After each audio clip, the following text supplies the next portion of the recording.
Bonjour, bonjour, chers bien-aimés. Soyez richement bénis dans la paix de notre Seigneur Jésus-Christ. Que sa paix règne dans vos cœurs, dans vos maisons, dans vos familles et partout où vous passez. Chers bien-aimés, bienvenue dans l'émission Café matinal, parole de vie. Cette émission est établie par le Seigneur lui-même pour nous accompagner tous les jours dans sa présence. Nous allons prier. Éternel, trois fois saint, nous te bénissons, nous te louons, nous te rendons grâce. Car tu es fidèle. Voilà que tu nous as encore réveillés ce matin. Nous t'en sommes reconnaissants. Nous étions morts il y a quelques instants. Mais par ta grâce que tu nous as accordée, nous voilà encore debout parmi les vivants. Ce n'est pas une habitude, mais c'est une grâce que tu nous accordes tous les jours. Que ton nom soit glorifié, que ton nom soit exalté, que ton règne vienne dans notre vie, comme cela se fait dans le ciel. Que ta volonté s'accomplisse dans notre vie de tous les jours, parce que tu es notre Créateur et nous, ta créature. Seigneur, nous remettons encore nos proches, nos bien-aimés entre tes mains. Agis fidèlement dans leur vie, ceux qui ne te connaissent pas. Révèle-toi à eux aussi. Seigneur, tu l'as dit dans ta parole que nul ne vient vers toi si le Père nous l'appelle. Mais Seigneur, le vouloir et le faire dans nos cœurs, afin que nous soyons attachés à toi et à toi seul, au travers de ta parole. Guide-nous pour la journée. Sois notre conseiller. Pose ton regard sur nous et montre-nous la bonne voie à suivre. Au nom de Jésus, nous avons prié. Amen. Chers bien-aimés, la Bible dit que mon peuple périsse par manque de connaissance parce qu'ils ont refusé la connaissance. Dieu fait tout pour nous guider dans la connaissance de sa parole. Aujourd'hui, je vais essayer de répondre, de partager une question et une réponse que j'ai donnée à un bien-aimé qui était dérangé après avoir écouté un message qui se culpabilisait après avoir écouté un message que quelqu'un lui a donné justement dans la parole de Dieu. Vous savez, nous sommes aujourd'hui, nous sommes dans la dispensation de la grâce. Et quand on parle de la grâce, on parle de ce qu'on ne mérite pas mais qu'on nous donne. Et en aucun moment, la grâce n'a aboli la loi. En aucun moment. Le Seigneur Jésus-Christ a été clair là-dessus. Il n'était pas là pour abolir la loi, mais pour l'accomplir. Donc, la grâce, c'est l'accomplissement de la loi. Amen. C'est par rapport à la viande du porc où on lui a enseigné qu'il n'est pas bon, que c'est un péché de manger le porc. Et que tous ceux qui en mangent sont condamnés. Alors que le bien-aimé, il aimait beaucoup la viande du porc. Et il mangeait beaucoup la viande du porc. Et il était dans la culpabilité. Il était dérangé. Il se sentait condamné. J'ai bien aimé. Si la grâce est l'accomplissement de la loi, donc il n'y a plus de condamnation de la loi pour nous. Puisque la grâce a accompli la loi.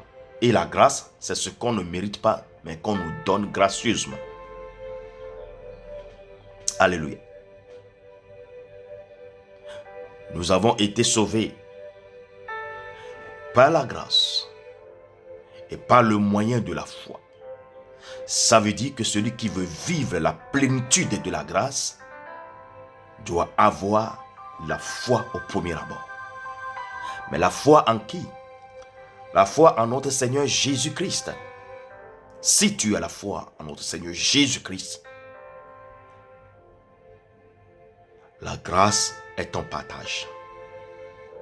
Lisons dans la parole de Dieu, dans l'accomplissement de la loi qui est la grâce et qui est le Nouveau Testament, la nouvelle alliance que nous avons contractée avec le Seigneur Jésus-Christ au moyen de la foi que nous avons en lui. Ne péris pas, parce que Dieu ne veut pas te laisser sans connaissance. Alors tu ne périras pas. Au nom de Jésus. La parole nous dit celui qui manque de la sagesse, qui demande simplement à Dieu. Et Dieu va lui donner cette sagesse sans reproche. Dieu ne veut pas te reprocher parce que tu ne connais pas la chose, parce que tu n'as pas la sagesse. Non, il ne va pas te reprocher. Mais la loi te le reprochera. La loi te le reproche. Mais la nouvelle alliance, le Seigneur Jésus-Christ, notre Seigneur, notre Sauveur, il ne va pas te reprocher. Parce que tu ne connais pas, parce que tu n'as pas la sagesse. Non, il ne va pas te le reprocher. Mais si toi tu lui demandes, il te donne ça gratuitement, sans te reprocher. Allons dans la parole. Quand nous lisons dans 1 Corinthiens, chapitre 10, le verset 25, qu'est-ce que la Bible nous dit?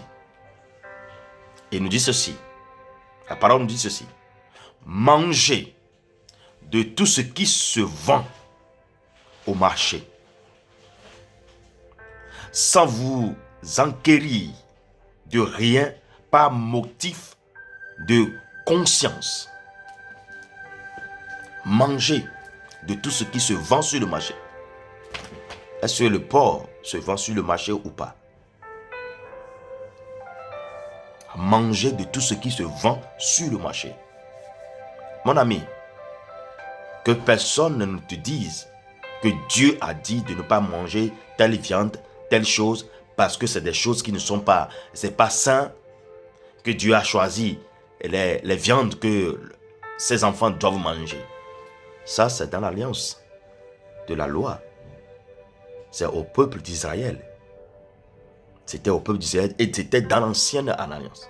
Mais nous avons maintenant une nouvelle alliance où Dieu a accompli tout ce qui était dans la loi.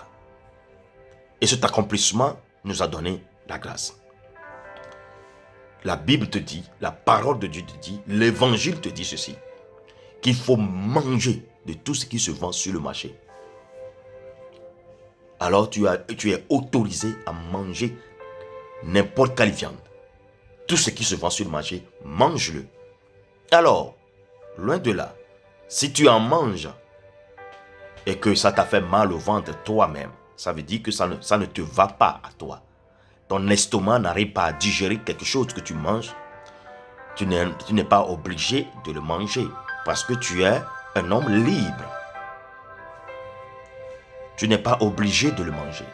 Mais si tu manges quelque chose qui t'a fait du bien, ou tu n'as pas senti un mal dans ton estomac, dans ton corps, alors la parole de Dieu, l'évangile ne t'empêche pas de le manger. Le problème ne se trouve pas à ce qu'on mange ou ce qu'on ne mange pas. Quelle viande il faut manger ou quelle viande il ne faut pas manger. Ce n'est pas là le problème. Le problème, c'est quelle est ta relation avec Dieu. Et comment tu marches avec Dieu. C'est ça le problème. La grâce ne nous autorise pas à vivre dans le péché. Mais la grâce nous interdit à vivre comme des esclaves. Alléluia. La grâce ne nous autorise pas à vivre dans le péché. Mais la grâce nous autorise à vivre comme des princes, des enfants affranchis. Que Dieu te bénisse. Alors, cher bien-aimé, que personne ne te dise: ah, il est interdit de manger le porc. Parce que Dieu même a écrit, il est écrit. Ça, c'est ceux qui manquent de la connaissance. C'est ceux qui lisent, qui lisent la Bible comme un roman. Ce sont eux qui disent ça. N'oubliez pas que quand Jésus était allé dans le désert pour combattre le diable, pour être tenté par le diable n'a pas utilisé une autre parole que celle de la Bible. Vous voyez? Donc aujourd'hui, le diable peut prendre aussi les paroles de la Bible, les versets de la biblique, pour te tenter, pour te faire échouer, pour te condamner. Il ne va pas aller chercher une autre parole. Non, non, non. C'est dans la Bible qu'il va chercher ça. Mais si toi, tu manques de la connaissance, surtout spirituelle, tu vas te faire arnaquer, tu vas te faire avoir, tu vas te faire condamner, tu vas te faire briser. Alors, écoute bien. Nous sommes dans la grâce, dans la dispensation de la grâce. Tu n'es plus sous la loi. Vous savez pourquoi? Car la loi de l'esprit de vie en Jésus, l'esprit de vie en Jésus t'a affranchi de la loi du péché et de la mort. Et cet esprit de vie qui est en Jésus, qui nous a affranchis, nous a donné quoi? La grâce. Et c'est la grâce qui est notre héritage. Avec cet héritage, tu n'es pas condamné. Tu n'es plus condamné par la loi. Et je répète, cette grâce ne nous autorise pas à vivre dans le péché, mais nous autorise à vivre comme des enfants libres. Alors mange tout ce que tu trouves sur le marché. Tout ce qui se vend sur le marché, y compris la viande du porc, mange-le. Mange-le parce que c'est Dieu qui te donne le repas de tous les jours. Que Dieu te bénisse. Shalom à toi. Partage cette vidéo. Ça peut aussi aider quelqu'un à sortir de la culpabilité, à sortir de la condamnation. Shalom à toi. Que Dieu bénisse ta maison et ta journée. Au nom de Jésus, nous avons ainsi prié. Amen, amen et amen.